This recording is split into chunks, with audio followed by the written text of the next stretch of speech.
We introduced this concept of the photoelectric effect yesterday. In essence, it says that when light strikes a piece of metal or another object, sometimes too, happens in plants actually. Photoelectric effect happens in all kinds of places, including plants, but it's especially prevalent in metals. Electrons have an easier time leaving metals. When light strikes a piece of metal or something else, sometimes an electron is ejected. Now, prior to 1905, the theory was light causes an electron to be ejected. Well, it must have gave the electron enough energy to leave the atom. Here's the nucleus of the atom with protons and neutrons in there. Here's an electron that's orbiting around the atom. Now, that electron can change levels. You'll learn more about that in our last unit, okay, that we're going to start next week. And some of you may have learned about it in chemistry a little bit already as well. An electron can jump to another level. It can jump to the second level, or it can jump to the third level, or whatever. If it receives enough energy, it can go right out of the atom. It's gone. It's ionized. Okay, the electron is now free. If light has enough energy, then we can cause this electron to leave the atom. In other words, this is what happens. Now, Hertz and a whole bunch of other guys between the year 1887 and 1905 said, all right, if an electron isn't being ejected, it's because the photon or because the light doesn't have enough energy. How do we get more energy? Let's get more light. Instead of having a dim flashlight or a dim beam of light striking this atom, let's get a brighter beam of light striking the atom. More light equals more energy, right? But the problem is, observations that were made by a lot of people between 1887 and 1905 didn't support that. If one color of light didn't cause an electron to be ejected, it didn't matter how much of it we had, none of it would cause an electron to be ejected. Einstein said, we don't need more light. We need a different kind of light. If the electrons aren't ejected, it is because there's not enough energy. But we're not going to get energy from getting brighter light. We're going to get more energy from having higher frequency light. So Einstein basically is saying, look, if infrared is not causing electrons to be ejected, well, then let's try visible light. It has a higher frequency and a higher energy. If visible light isn't causing it, then let's try ultraviolet or X-rays or gamma rays or something with a higher frequency and therefore a higher energy. That was supported by the observations that were made. So in 1905, we're kind of shifting our line of thought a little bit here. Oh, not a little bit, a lot. Light was a wave. Now, light is a wave still, but light's a particle as well at the same time. It's odd to think about that. We don't really understand how it can be like that. We can't see it in our minds because it's outside of our realm of experience. But in the end, light does exhibit wave properties. Light does exhibit particle properties. So we say, although we can't visualize it, that light is a wave and a particle at the same time. It has both properties. It exhibits polarization, refraction, diffraction, interference. But according to the photoelectric effect, it's got to be a particle. Right? Now, we defined some terms yesterday. First one was threshold frequency. Simon, do you remember what threshold frequency is? Minimum frequency of what? What is it that has the frequency? Photon. Good. We got two things basically here, right? We got a photon, we got an electron. Okay. The frequency, the photon is the thing that has the frequency. Okay, the photon strikes the electron is ejected or it's not ejected. The minimum frequency is that minimum frequency necessary of the photon to cause an electron to be ejected. Anything above that frequency, electron or electrons will be ejected. Anything below that frequency, nothing's going to happen no matter what. Work function. Daniel, you got this one? The work function? Good. So if you get the minimum frequency, you have a corresponding minimum energy. We know that E is equal to HF equals HC over lambda. So if E is HF, then minimum energy, minimum E, W, is going to be H times minimum frequency. But it's also going to be equal to HC over lambda. That lambda is not lambda min, though. It would be lambda max. Minimum frequency corresponds to a max wavelength. Anything below a certain frequency, nothing happens. Anything above a certain wavelength, nothing happens. There's the first new equation, the work function equation, which does appear on our data sheet. This one appears on our data sheet as well, but we had seen that one before. Then we introduced this term called stopping potential. This is after the photoelectric effect has happened. It doesn't really have anything to do with the photoelectric effect itself, because the photoelectric effect has already happened. An electron has already been ejected. We can apply a potential difference, just like we can apply a potential difference to any charged particle, and either speed it up or slow it down. In this case, we want to slow it down and actually stop it. Okay? You're going to see why in a few minutes, why we'd want to do that. Okay? The symbol for stopping potential is V stop. It corresponds to the value of the potential difference necessary to stop an electron dead in its tracks, an electron that's already been ejected. Okay? Not stopping it from being ejected. It's already been ejected. We're stopping it from going any further once it's been ejected. Now, this boils down to a conservation of energy thing. The kinetic energy of the electron once it's been ejected is 1/2 mv squared. What happens is you apply a potential difference and slow down that electron? Well, it's like a car going up a hill, right? The car going up a hill has what kind of energy at the beginning? The bottom of the hill, what kind of energy does it have? Kinetic energy. What kind of energy does the car have when it's gone up the hill and stopped? Potential. So it's a conversion of kinetic energy to potential energy in this electron, right? That's why EK is equal to 1/2 mv squared, but it's also equal to QV stop. Okay? Initial energy, final energy of that electron that's being stopped. Finally, that one's on our data sheet as well, although it's split up in two different places. Finally, we get this last equation that doesn't really appear on our data sheet. Okay? Various parts of it do, but nowhere does it appear in its entirety on our data sheet. It used to, but then they took it off our data sheet. It corresponds to the law of conservation of energy, EI equals EF. We used this analogy yesterday. When you walk to 7-Eleven, you start with 10 joules. You get there, you have 4 joules left. How much did you use up in the process of walking to 7-Eleven? 6 joules. So if we start off with 10, EI would be 10. EF would be 4. EI doesn't equal EF, right? But EI equals EF plus whatever it is that we used up in the process of walking to 7-Eleven. So 10 is equal to 4, what we're left with, plus the 6 that we used up, right? Well, the initial energy that we have here is photon energy, H times F, or we could say HC over lambda. Well, that's equal to the energy that we end up with, the 4 joules of energy that we have left when we go to 7-Eleven, plus whatever it is that we used up in the process. Walking to 7-Eleven, we used up 6 joules. What did we use up when we ejected an electron? The work function. So HF is equal to EK plus W. Okay, the energy of the photon is equal to the kinetic energy of the electron plus the energy that was used up in the process of ejecting it. Now, sometimes we're going to replace HF with HC over lambda. Okay, that appears on our data sheet, HC over lambda, H times F. Sometimes we're going to sub in HC over lambda for HF. It depends on what we have given to us. If we have the wavelength of the light instead of the frequency, then that's what you're going to do. Sometimes you're going to sub in for EK, 1/2 mv squared. Or maybe you sub in QV stop.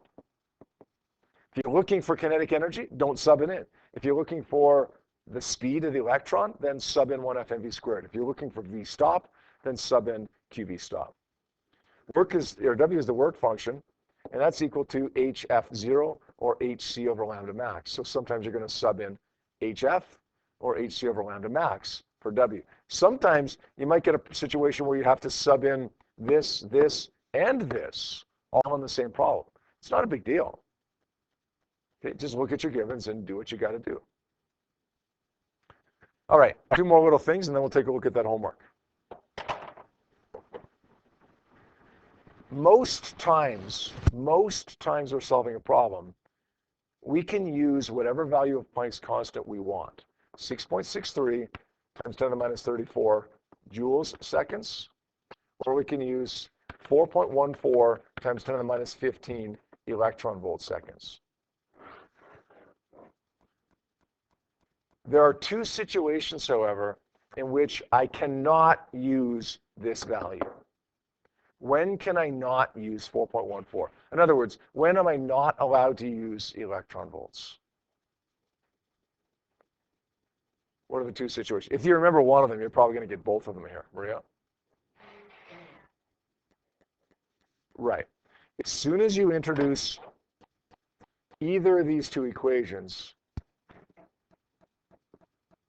we say don't use electron volts, use joules. Now, is there any situations where I can't use joules? I can always use joules, right? So if in doubt, if you're confused at all and you think you might make a mistake with that, then just use joules every single time. Sometimes it means a little bit more work because you got to do some conversions, but it always works. The electron volts usually works. Joules always works. Is that okay? The final thing that I wanted to say was this. If you're reading a question and you're trying to decide what equation, you know it's a photoelectric effect problem. You're trying to decide what equation to use, but you've been stewing about it for 5-10 seconds, and you can't figure out which equation you're going to use. What should you just automatically, almost blindly, go to?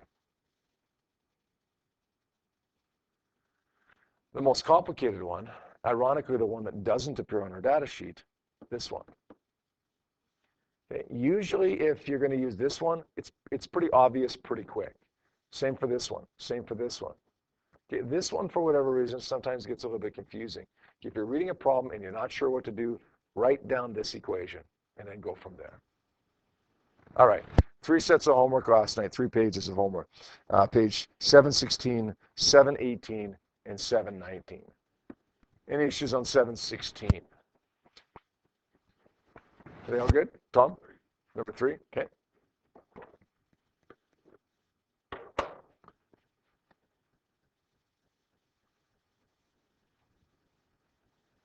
So those are my equations that I'm allowed to use. I'm just going to keep them down here for reference here. Okay, what's the maximum kinetic energy of the electron stopped by a potential of 3.1 volts? Okay, so these electrons have been ejected. Photoelectric effect has already happened. Okay, we want to stop these electrons dead in their tracks. Okay, we want to find the kinetic energy of the electrons if they're stopped by this voltage or this potential. What equation do you want to start with? What do you want to try?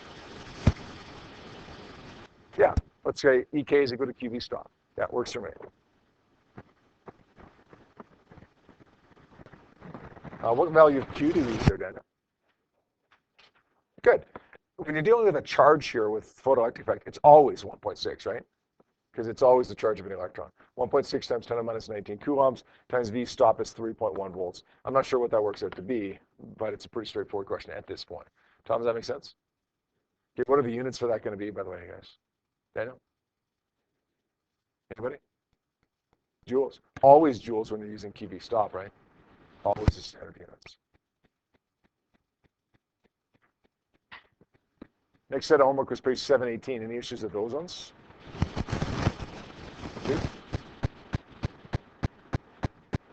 Okay, let's take a look at number 2 here.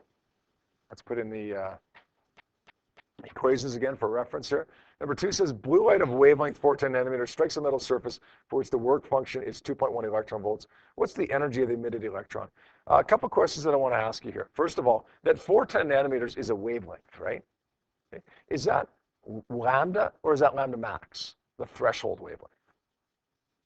Are they telling me that this is the maximum wavelength that the light can have to cause electrons to be ejected, or is just the wavelength of the light?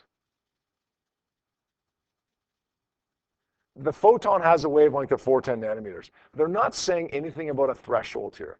Okay, they're not saying anything about this is the max, this is the min, anything like that. This is just the wavelength of the photon. So we're going to say this is lambda. Although we are going to circle that nanometers because we're going to want to convert that. The work function is 2.1 electron volts. Now that's strange units as well, but I'm not going to circle that right away because we may be able to keep it in electron volts if we want. We'll see. We're looking for the energy of the emitted electron. What kind of energy does the electron have? Once it's been emitted, what does it have? Kinetic energy. So we're looking for the kinetic energy here. I'm going to give you 5 seconds to come up with an equation here. What do you want to do? 1, 2, 3, 4, anyone? 5. Yep. Good.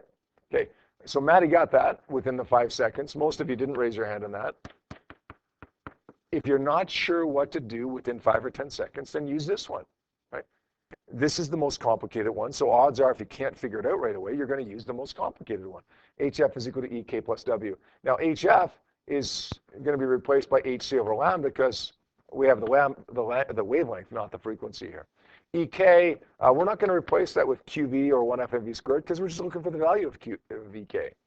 And the work function is given to us here as well. Are we allowed to stick with the electron volts here? Can we use the electron volts or do we have to switch to joules, Daniel? We can stick with it here. Yeah, we can stick with it here because we haven't introduced 1 half MV squared. Even though we've got EK, we don't have 1 half MV squared or QV stop in there. Okay, if you're puzzled about that, you're not sure, then just convert everything to joules and go with that. Yeah, I'm going to stick with the electron volts though. 4.15 times 10 to the negative 15 times 3 times 10 to the 8 divided by 410 times 10 to the minus 9. And the work function is just 2.1 electron volts. So let's do that on a calculator here.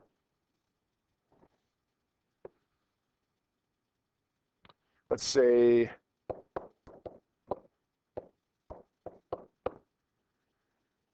multiply that by the speed of light there. Let's divide it by 410 times 10 to the minus 9. Not 4.1, but 410 times 10 to the minus 9. Okay, that gives me the left side. Let's subtract from that 2.1 electron volts.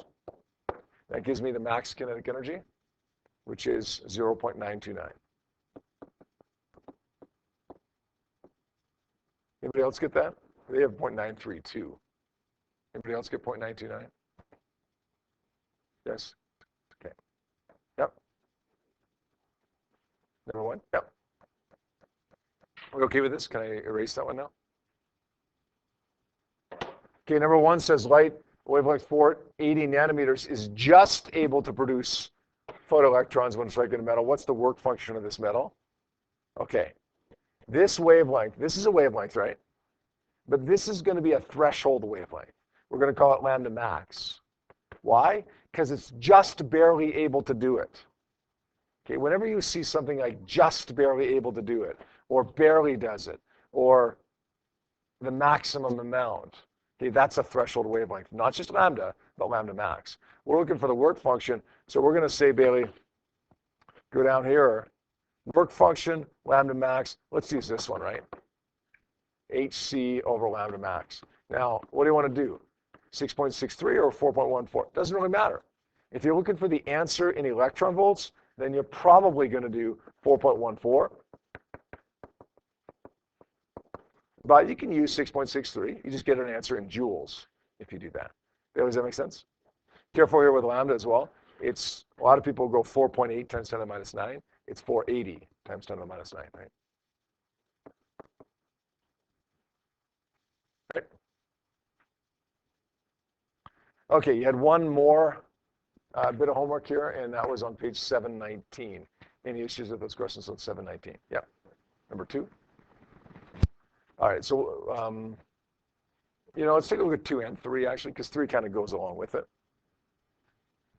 What's the kinetic energy of a photoelectron emitted from a cesium surface when the surface is illuminated with 400 nanometer light?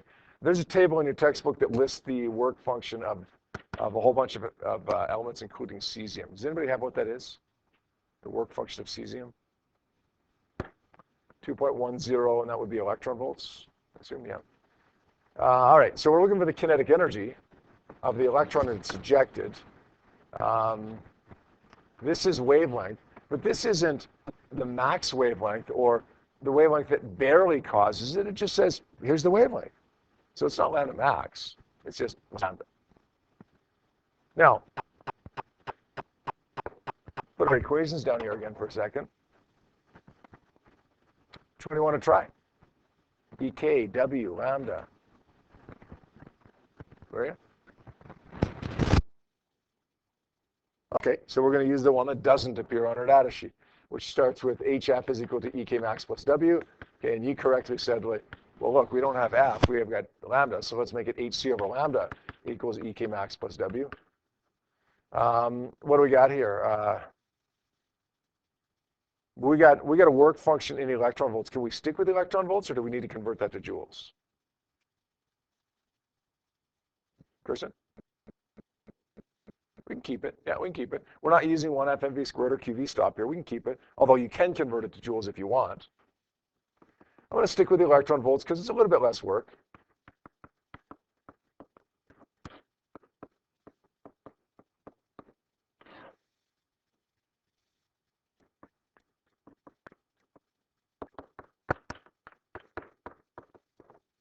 So this is pretty much the same question as we just had, right? 4.14 times 10 to the minus 15 times 3 times 10 to the 8 divided by 400 times 10 to the minus 9. Let's take the 2.1 over by subtracting. 1.0005.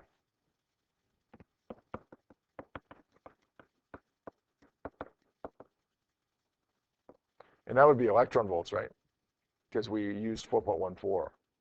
Now, question number 3, that's just for the speed of the electron described in question number 2.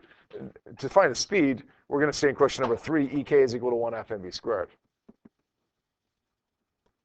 EK is 1.00 electron volts, right? We got the mass of the electron. We got this. We're looking for the speed there. Looking for the speed of the electron. What do you got to do? What's the only thing you really got to do in question number 3? Yep. Right? EK is equal to 1 FMV squared, but the EK of 1.00 electron volts, you have to convert it to joules because we've introduced 1 FMV squared now, right? Question number 2 didn't have that. Question number 3 does. 2 was fine in the electron volts, 3 isn't. Okay, if you notice 2 questions in a row that are like this, it might not be a bad idea just to go with joules in the first place, right? Because you know you're going to have to do that at some point. Simon?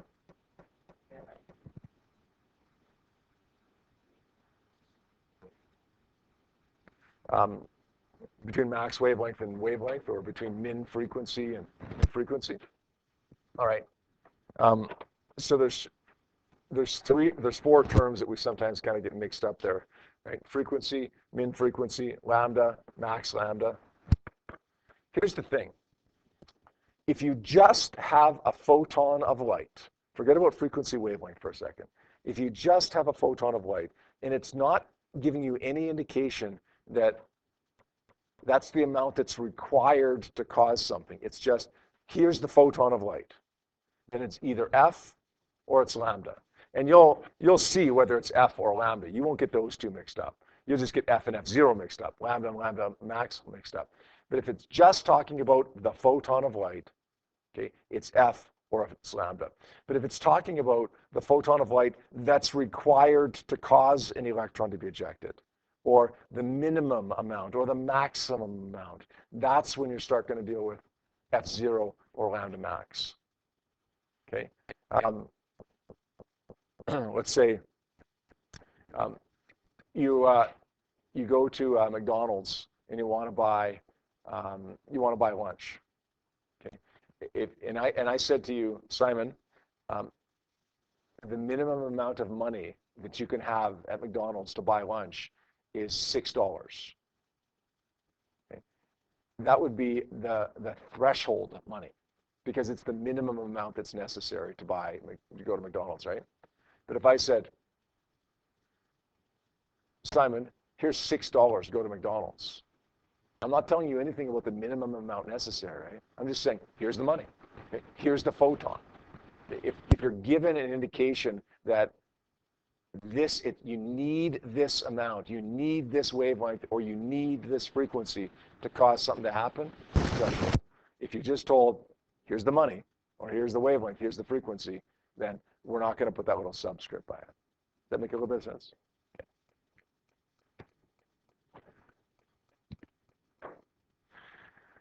You see a diagram of an experiment up on the board here right now. We're going to take a quick look at this and then plot a graph from this. Not a real graph with real numbers, but basically just what type of graph that we could see from this.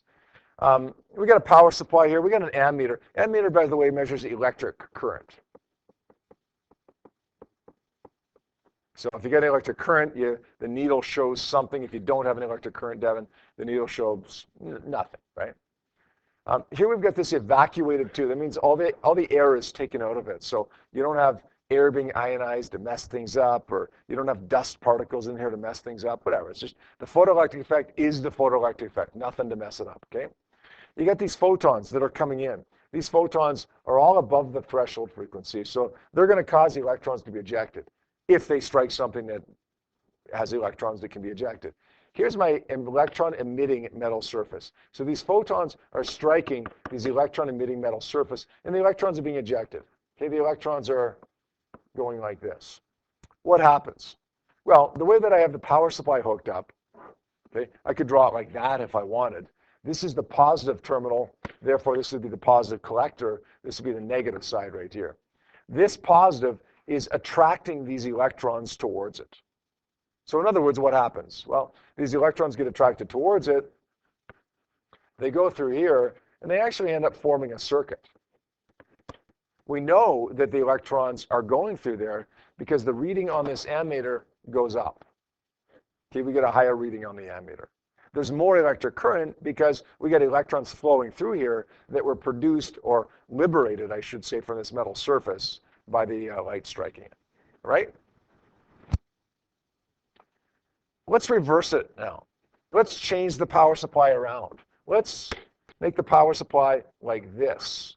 That makes this a negative terminal and this a positive terminal. Now, when this light strikes this surface, you can still get electrons ejected. The electrons will still be ejected if those photons are above the threshold frequency. But now these electrons that are moving this way are slowed down, right? Because they're repelled by this negative collector. Does that make sense? They're slowed down. Here's what we want to do. We want to stop them. We want to apply a big enough potential difference from this power supply right here to stop the electrons dead in their tracks. Whenever we stop these electrons, we're going to record the value of V stop, the value of the potential difference required to do that. Well, how do we know when the electrons are stopped? You can't see them. How do you know when the electrons are stopped? What's the reading on the ammeter when the electrons aren't flowing through the circuit anymore? 0. We know when the electrons have stopped because the ammeter isn't measuring up here or isn't reading up there. It's reading down here. The ammeter reads 0. So we can measure for these photons the stopping potential. Now what we do is increase the frequency of the photons. Get different photons. Let's measure the stopping potential for that. Let's get more photons, stopping potential for that. More photons, stopping potential for that. What we end up with is a data table that would look like this. Here's the frequency of the light. Here's the stopping potential required to stop those photons.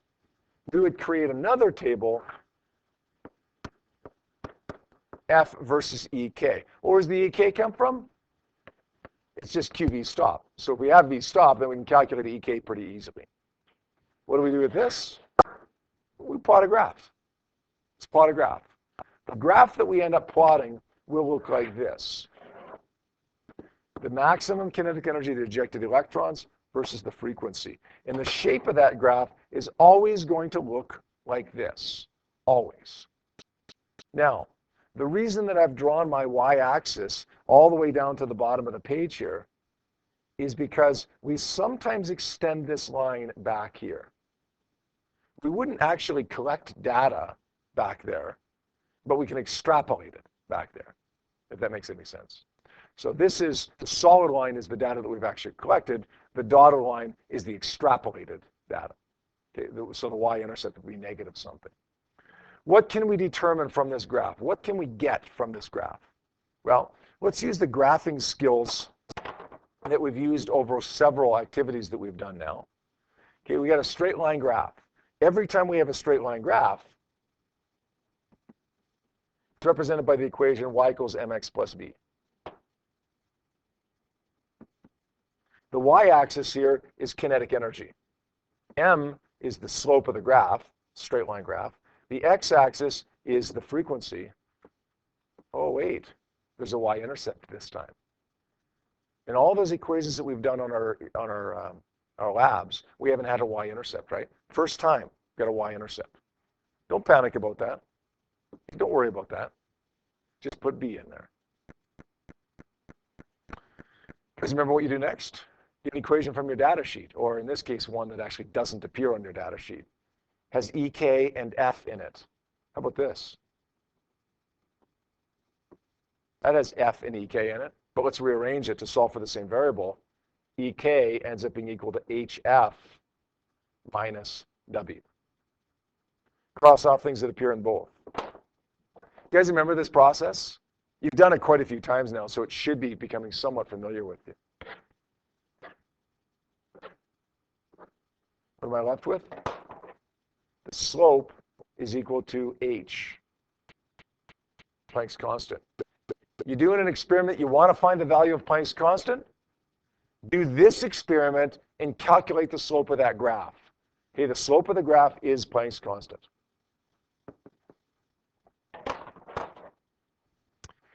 Oh, what about the y-intercept? B. B is equal to, what do you think B is equal to? Well, cos negative of the work function. So the y-intercept is the negative of the work function. That's why we extrapolated that back. Okay, if you get a number here that's, say, negative 2.1, then that means the work function would be 2.1 electron volts. So we can get the slope of the graph to get Planck's constant. We can take the y-intercept of the graph, and that's the negative of the work function. So the y-intercept is negative 2.1. The work function would be positive 2.1. Make sense? Now, there's one more thing you can take from this graph. One more thing you can take from it. This value right here, the X-intercept. Anybody want to take a stab at what that means, the X-intercept?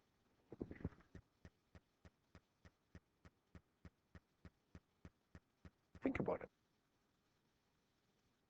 The X-intercept is a frequency. What's the value of the kinetic energy when the frequency is this value right here? What's the value of EK when F is whatever that value is? 0. Okay. So what frequency is that? The threshold frequency. You need a frequency bigger than this to cause the electrons to be ejected and have kinetic energy. Right? That's the threshold frequency. Now, we're not going to get that from the analysis we just did. We're just going to have to use our brains a little bit to get that. So these are the three things that you're going to take from this graph. Now, we don't go over every single graph that you could possibly see. You could do this analysis. You could have figured this out yourself. The reason we did it with you for this one is because this is a fairly common graph to see. Okay, if we got pretty good odds of seeing this graph, well, we might as well go through the process together. Okay? But understand the process that we went through, because we've talked about this before. There is a very good chance that you'll see a question on the exam involving a graph that you've never seen before. But if you understand this process, you can do it, even if it is a graph that you've never seen before. Okay, one more quick little thing with this. Let's say for a second that this graph was at the bottom of the page. And this is the bottom of the page right here. And you can't extrapolate backwards. And the question says, what's the work function? Okay. We want to extrapolate and find the y-intercept, but we can't because there's no paper beneath that. There's no graph beneath that. We can't physically find the y-intercept. Any ideas? That is exactly what you do. Good. Want to find the work function? Solve for the work function using that equation. Planck's constant you can get from the slope. F0 you can get from the X-intercept. So you can get these two values from your graph and then calculate the value of the y-intercept from that. That make sense?